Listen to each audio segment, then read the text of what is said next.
So I have Vanessa and Tamsin, Heritage Volunteering Group and Museums Association, who are going to talk they've got about half an hour's worth of content to share with us, and then there will be 10 minutes for Q&A. So store those questions up for them. Right, off you go. Thank you.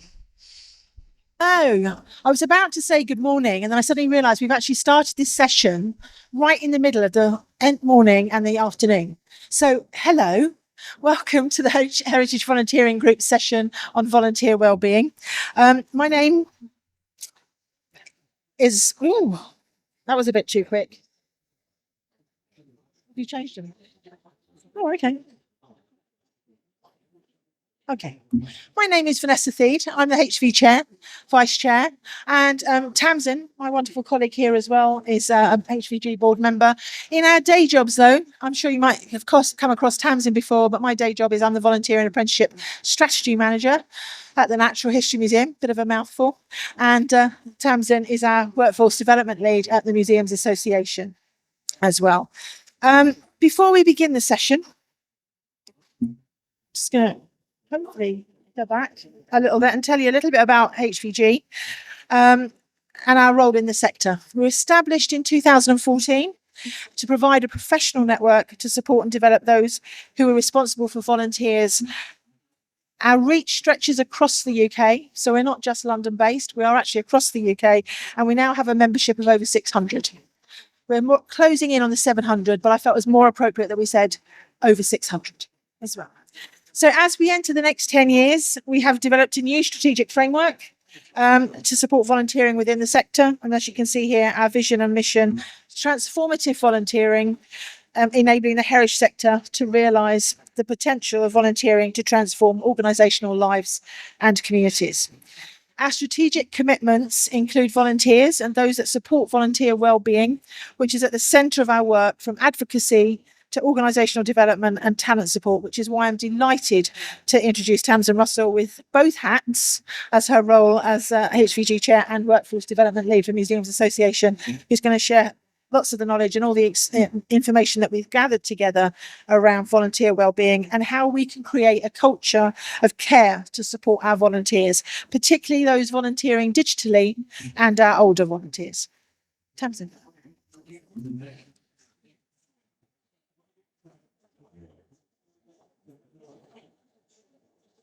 Thank you, Vanessa. Can everyone hear me? Wonderful. So often I go to these sessions and you listen and then you move on to the next session and you don't consolidate any of that learning. So what I'm hoping to do today by asking you some questions is for you to be fully engaged with everything that I'm going to be talking about. Now, if you have heard me speak about volunteering in the past, you'll know that I talk about healthy volunteering. And what we mean by healthy volunteering is the volunteering relationship that's mutually beneficial, respectful, and enjoyable. And that's at the heart of good volunteering practice. Today, I want to expand the idea around healthy volunteering to look specifically at volunteer wellbeing. And I'm using particularly two groups: older volunteers, and then also volunteers that volunteer remotely or digitally. But the questions I would like you to think as we go through are around: what do you understand by the term well-being? Don't worry, you're not going to have to share this with everybody. You can all stand down. But in your head, your internal dialogue, what do you understand by the term well-being? What does good or positive well-being mean for you? And the reason it's important to look at these two questions first is so often we project our own understanding around what well-being is and expect everyone else to experience the world in a similar way. And if we do that, we're less likely to be able to meet the needs of our volunteers. And actually looking around this space today, I know that actually as a workforce, a paid workforce, we're not hugely diverse. And actually sometimes our volunteer workforce is much more diverse. They come from a variety of different backgrounds with far more detailed and different motivations, whereas I'm here for my paycheck. Well, she says, hopefully. So thinking around those two things from your perspective are really important to enable you to engage with your volunteers more effectively. And I would challenge you to think about whether the extent to which your experiences of well-being match with theirs. And again, just a real sort of a health warning about not just projecting. I also want to highlight, or get you to think about, to what extent do you know what your volunteer well-being or volunteers' well-being is? You know, has it changed? Does it change? Are there peaks and troughs associated with particular times of the year? There might be particular significant events that have affected your volunteering population. That if you're not asking those questions, how do you know? And then as part of all of this, just understanding what you're already doing. So what I don't want you to leave here thinking is, oh my goodness, we're not doing anything. I've got to go back, start from scratch. The reality is, when I speak to anybody managing and supporting volunteers, you are the sweet spot of the sector, okay? Because you are strategic, operational, caring, thoughtful, empathic. That's my experience of you and your skill set. So I know we're in good company. From the Museums Association's perspective, we defined well-being in this way. And we wanted to highlight very clearly that there is a flow between our experience of work or a workplace in this context and our experience of life.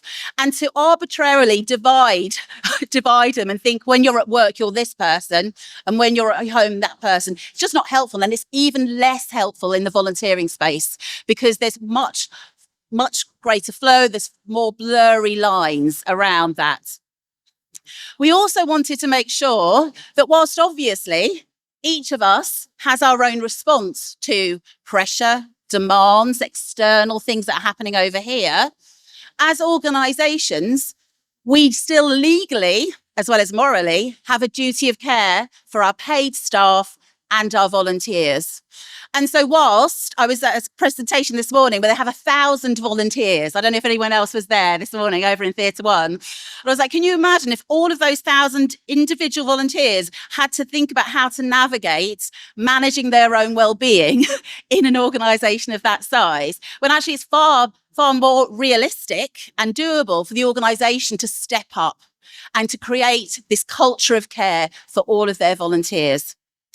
We are campaigning around wellbeing and have done for a number of years, but we launched a specific campaign earlier on last year in February of 2023, because we don't want this to go away. So we want to flag wave volunteers, freelancers, for those of you that are in the audience as well as paid employees, that welfare and wellbeing is the heart of what we do. And increasingly, we are being challenged to work in different spaces with different communities that bring their own well-being challenges into the frame. So we need to make sure that us as a workforce are protected, supported, and have guidance. So I've talked about this term around culture of care a wee bit. This ultimately is the definition of a culture of care. It's about having an organisation that prioritises and puts in place the systems, practices and procedures to ensure that people have an opportunity to thrive. And in addition to that, within existing teams as well. So if you're managing a particular volunteer team that might be front of house, for example, or might be back of house, also creating and encouraging that support for those individuals. Now, what did our research say? I'm not going to talk through every single bullet point on here. You can go to our website. But one of the things I wanted to highlight is a third of respondents, and this wasn't only volunteers, I should say. So this was a mixed respondent group. But a third of respondents, over 250 people, because we had 600, nearly 700 responses, did not feel cared for by their organisation, which I feel staggering. Now, I have to go into work even if I'm not being cared for because I've got to pay the rent. But if I'm a volunteer and I don't feel you're prioritising my well-being, do you know what? I might step back. And then you lose me and my experience, my connections, all of those things. The other point that I think is important to mention was that there were several responses that if there was wellbeing interventions or policies or practice, they weren't always equitably distributed. So those individuals that were in operational roles found it far more challenging to step back from an operational role as a volunteer and to participate. And then there was obviously some of the discussion about when does a benefit become an employment benefit and when does a benefit become a volunteering benefit. And I think we need to think creatively around this. We have a legal duty of care. Some of the things that we saw that was absolutely significantly positive was around individuals having supportive and empathic managers. So I know, depending on the number of volunteers, I just manage the 200 volunteers, but I'm sure some of you will manage more and more and more. It's sometimes hard to be present all the time. But the feedback we got was that the real linchpin in terms of being valued and supported is around the relationship you have with your line manager or coordinator or supervisor. And also, just to highlight here, that a shift to hybrid working and also remote working was seen as really positive. So again, we saw lots of volunteering roles go from in-person to a different space, digitally or remotely, but we are seeing some of those sort of creep back as we forget about what happened during those pandemic years. But what the research said really clearly is 80% of our respondents felt that their well-being had increased as a function of working from home. Okay. All of this and more can be found on our report on our website. Now, we're all probably aware, and which is why I like working in this space, that volunteering in general is a promoter of well-being. Volunteer Scotland did some really lovely research into wellbeing and mental health experiences of volunteers. It's back in 2018, but it still stands the test of time, that highlighted really clearly there was examples of improved mental health, reduced social isolation and loneliness, and obviously there's a relationship between those two, but also enhanced physical health, where people were reporting that because they were more engaged in volunteering practice, that they were either having to walk to the museum or do particular physical work as part of their volunteering role. So we know that volunteering is a key promoter of well-being. But let's look at two audiences that are expanding and will continue to expand. And one of these is our remote volunteers. So remote or digital, so individuals that are working at distance from your organisation. So a huge number of benefits around that model. People have more time to do other things and perhaps volunteer more for you or other people. There's less cost. And certainly when I talk about older volunteers, the financial precarity of potentially being retired and volunteering is important. So less cost. There's a much greater balance in terms of what the person is doing and what they're doing in their other parts of their life and relationships. So there's been some research that if you're working from home, you're more likely to adopt stronger self-care behaviours, i.e. you're likely maybe to go for the gym or for a walk at lunchtime and perhaps not have that third slice of birthday cake that seems to always be in the office if you're in an office space. It's far more inclusive. So we know that remote volunteering enables people that for whatever reason would not get to the particular museum. So it's far more inclusive and far more accessible. And also it can create a safer space. So I'm sure you all work in beautifully lovely organisations and everybody is happy. But for the some of you that might work in organisations where perhaps there's a slight toxic culture, or is that person in the office? What we know, if you're working from home, you're protected from that. You're protected from that prejudice, discrimination, or bullying behaviours. But there are risks. So what are the risks? So the risks of volunteering not on site is that people aren't seen, and there is a risk of overcompensation. Think about your most passionate volunteer who lives and dies around your collection type. I'm thinking of when I used to work at the National Railway Museum, lives and dies around that collection type. If they're not being seen, but they want to demonstrate that they are doing their volunteering and they're doing it well, there's a real risk that they overcompensate. So they do more hours, they're more responsive, and that can have an undue impact on their physical, psychological, and emotional well-being. There is absolutely a risk of lack of socialisation, which is why it's so important to identify what the drivers are for volunteering. So just because you've got a particular post over here that could be done by her at home, and that's great, If that's not the driver for the volunteering, let's look at a volunteering experience that meets their needs. There are definitely fewer opportunities to engage, exchange, improve and learn. And we know that learning can really have a positive impact on your well-being. So creating time and space for our remote volunteers to have those opportunities for exchange are also important.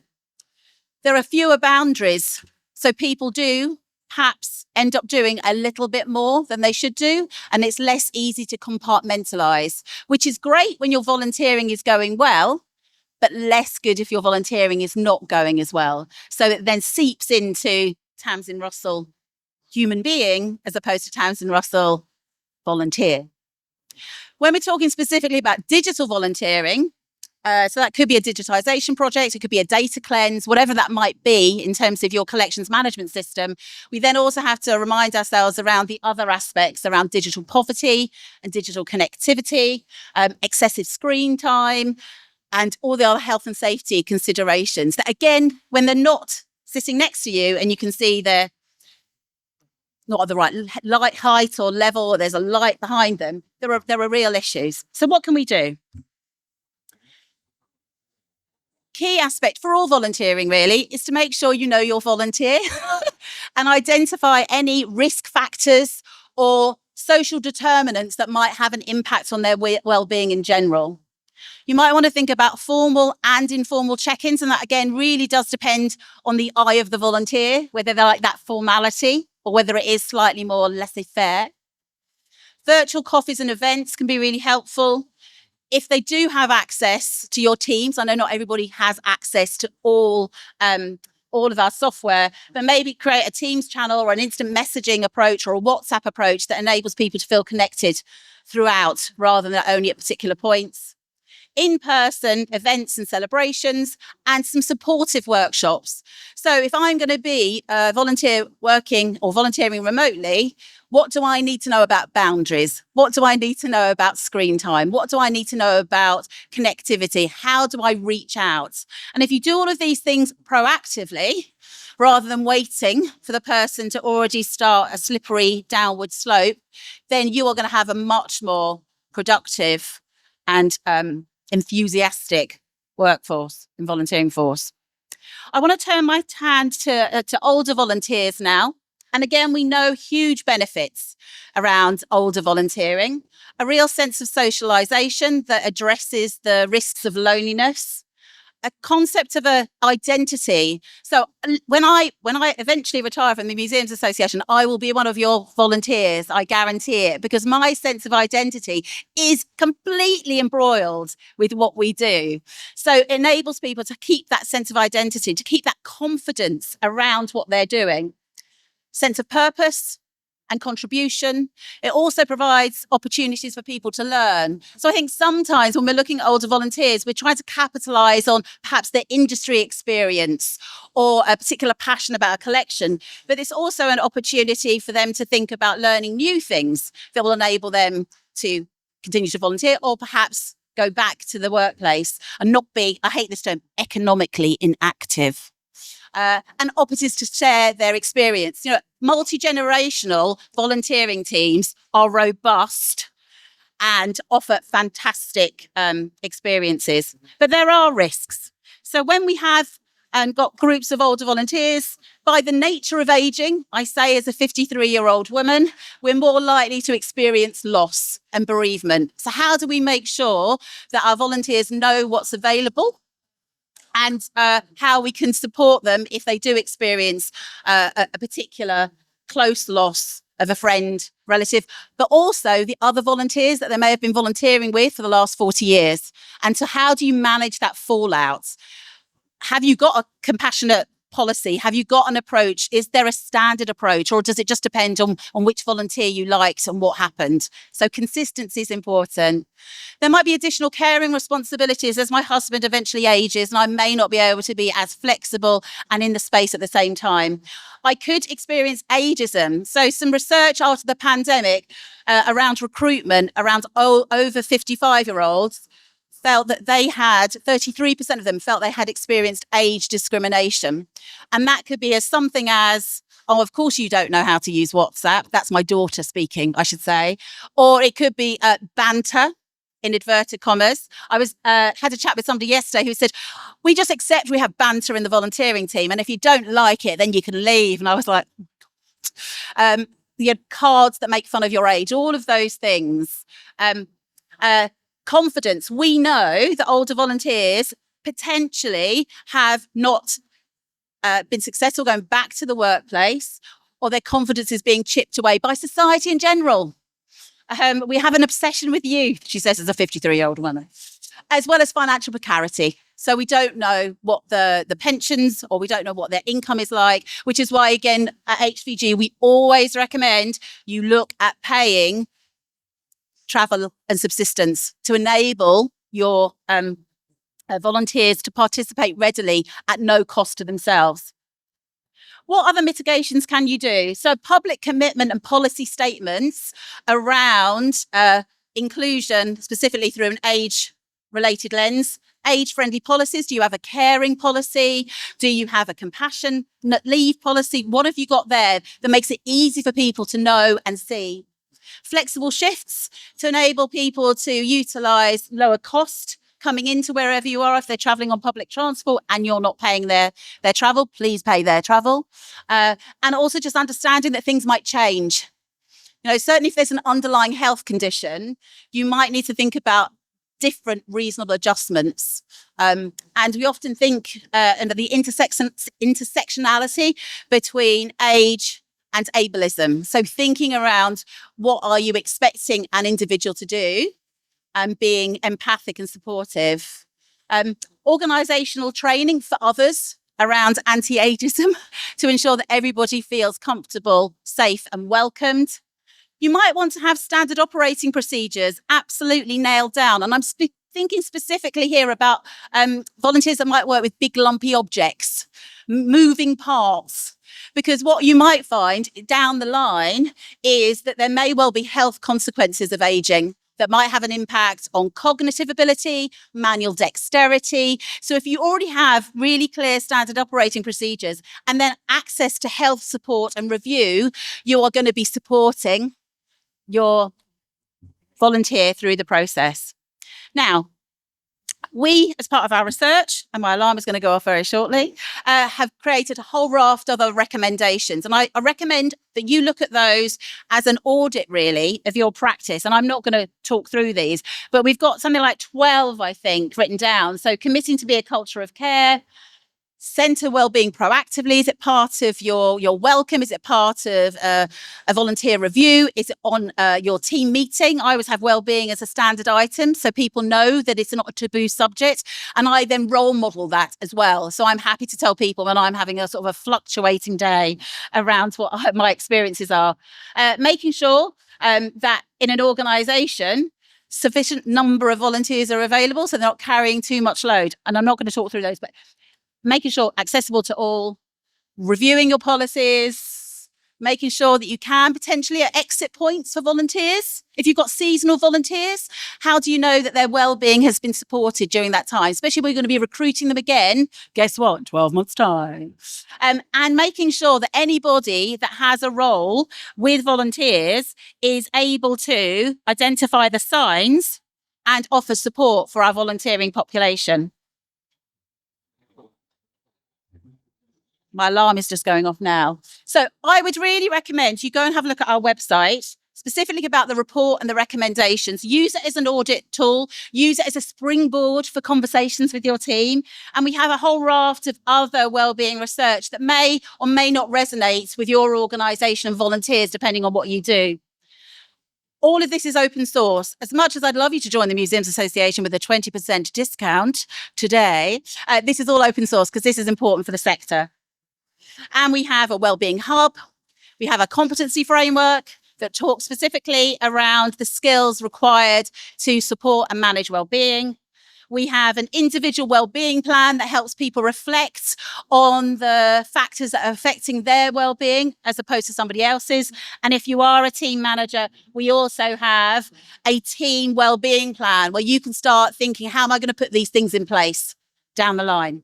So what are our next steps? And I'm using the word our because it is all of us. It's our collective work to ensure that volunteers are rewarded, supported and welcomed. And that's why I love working with HVG. I should say volunteering with HVG. So what are our next steps? I think it's important that you develop a collective understanding about what well-being means. And so people understand that you're talking about apples and apples rather than apples and pears. It's important to use the research that we've done as I would say, a stick or a carrot, depending on your organisational culture. So please reference, and if you ever need like a quote about how you can improve well-being in your teams, just let me know, because I can provide a quote very quickly. I think it's important to reflect on those recommendations. I've already said that. Creating time, space and focus around well-being is also important. And I think I find that very difficult because we're so busy. Get to know your volunteers, shocker. Keep a watching brief, especially where the ones have disclosed perhaps an underlying issue or have experienced a dip in well-being in the past. If you don't talk to them about it, they are not necessarily going to talk to you about it.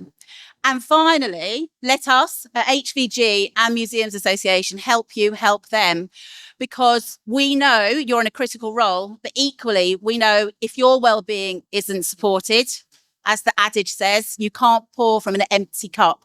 So please utilise us for your well-being as much as the well-being of your volunteers. And I am going to now hand over to Vanessa. Thank you very much.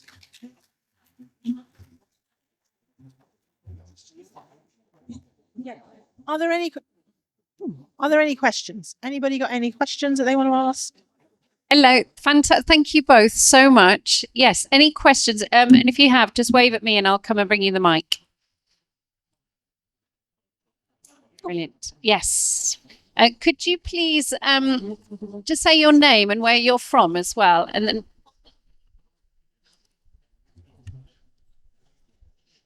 Hi, hello, good afternoon. I'm Javad Ademi. I volunteer at one of the organizations in London, in North London. I wanted to ask if it would be possible for all heritage foundations in museums to pay for the travel expenses and lunch allowance in advance to volunteers, so that they don't have to buy in advance for 2 months and then be reimbursed after 2 months. But if they could be paid in advance, and that the volunteering that is done by all ages is not seen, for example, that the old people are taking the jobs of the young people. But it's a mutual benefit, and we are all learning and sharing. Thank you. So just in terms of that last comment, can you do the travel and foodie one? We're really clear that volunteering is part of the sector ecosystem and it's a welcome force for everybody. I think there is a very reductive approach that people see people volunteering stopping other opportunities. We certainly, from a Museums Association perspective and HVG perspective, don't want to see volunteering being used as a job replacement scheme. And also, I think it's important that you create that culture where people aren't angry about seeing volunteers, because there are so many different reasons that people volunteer. And actually, it's a very small number is around career progression, to be honest. And it often only happens at a particular point in time. So I agree, absolutely. We should make sure that everybody knows that volunteering is volunteering and that doesn't have a negative impact or stop people getting their dream job. The budget stops people getting their dream job. That's the only limiting factor in our sector. We're hugely talented. It's the fact we just don't have a big enough budget for the right number of roles. And the first question. Okay, talking about expenses, obviously, is a key thing for most people. And obviously, trying to reimburse your volunteers as quickly as possible is always prime. And that's what most organisations would want to do. But it might be within the restrictions of their own organisation as to what they can do to manage it. It might be that processing it through their payroll system, which is why that delay might happen. Or it might be that they might not have something that's quite modern and up to date that could pay you within 24, 48 hours. The restrictions that there are around paying you in advance has been really because of the government and to do with the fact that we would then be classing you as an employee because we're paying you in advance of you actually being on site. Now, there's a constant argument about that. We constantly challenge it. But at that, until that's at such point that the government actually accept the fact that that actually is an issue for volunteers, because of the reason being that they're being paid later than maybe sooner, then we're not going to be able to get past that by paying you in advance. So at the moment, it has to be paid in arrears. Now, unfortunately, that isn't something that your organisations wouldn't like to do. They'd love to do it, but we have a restriction. We have an issue around it from the employment contract point of view. So that's why they don't do it. Okay. Happy to talk more if you want to come and talk to us on the stand as well. Thank you both. Any other questions? I've got one for you. And wearing my other hat as I'm chair of a heritage trust, and I just want to caveat my question with saying that I love volunteers and they are the lifeblood, and I'm not specifically talking about my trust here. But I think one of the things that's very difficult is having difficult conversations with volunteers, and sometimes the fit isn't right. Sometimes, I don't know, thinking of boards in particular, the time is right for a volunteer, a trustee to move on. And I feel as if there's lots of guidance about that when it's a paid employee and how to handle that kindly with well-being in mind. But I just wonder whether that's part of this work, whether you've got any thoughts or advice on having those difficult conversations with volunteers. I'll go first and you can go on. So I think, first of all, really important to acknowledge that most boards are volunteers, even though they sometimes don't see themselves as such. And somebody was asking me about moving to trust status for their museum recently. And she said, what one thing would you tell me? And I'd say, well, just make sure there is clear water between who is your volunteer, who is your friend of your museum, and who is a volunteer on your board. Because if you have them in all of those different groups, it gets very messy and really hard to disentangle. I think it's important for all organisations, certainly at board level, to have a real clarity of a constitution and in terms of reference, so that there are specific points at which individuals, roles come to an end. But also there might be a whole idea around having those annual conversations. In my last organisation, all of the volunteers had annual conversations around whether it was still with them or not. Now, that's not going to be doable for everybody, but that's one of the things that we did. From my perspective, and I'll hand over to Vanessa because she's got far more experience around this, would just be about ensuring that you treat individuals with respect. You don't make judgments, you don't make assumptions, and you have the conversations at first rather than at last. Because in my experience of performance management, people wait until there is nothing else to be done. And then that's a much more difficult conversation, because how have I known, if you haven't told me that there is an issue, until now you're walking me out of the door? And that's where the acrimony comes in. I don't know if you've got anything else. Yeah. The only other thing I would probably mention is, apart from ditto to what Tams has just said, is the fact of have a clear role description for all of your volunteers, because the fact is you can always bring it back to that. So if there's any issues or any concerns with your volunteers, you can bring it back to that, and have a regular check-in when they first start with you. That whole induction piece as well. Make sure that you're checking in with them a little bit more regularly to make sure they're settling in, that you can deal with any issues that arise at that point, to make sure, is it meeting their expectations and is their motivation still fulfilled? But to make sure, as Tamsin actually effectively pointed out as well, is that you deal with it quickly and immediately as well. So the fact is it doesn't linger on. Don't just try and hope, it'll sort itself out, they'll settle down. Check in with them and actually say, okay, we've seen this happening, and we're aware that maybe you're not so happy. Let's have a chat about it. Take them for a coffee. All right. Volunteers love a free coffee or some cake. We all know about cake and volunteers as well. But have a chat with them as well. But deal with it as soon as possible. But have a clear role description, so that if you have concerns or issues that things aren't happening as well as they could, then you've got something as a form of reference to talk to around your volunteers. And to be quite honest, if you're seeing an issue, 9 times out of 10, your volunteer is also aware there's an issue. So they're probably going to meet you halfway and discuss that. That's really helpful, both of you. Thank you. As volunteer chair, someone's just bought me a coffee, which is very nice. So yes, coffees make a massive difference. It's fantastic. Any more questions? I'm going to wander over towards Matthew and collect my coffee so he's not standing there. Thank you, Matthew.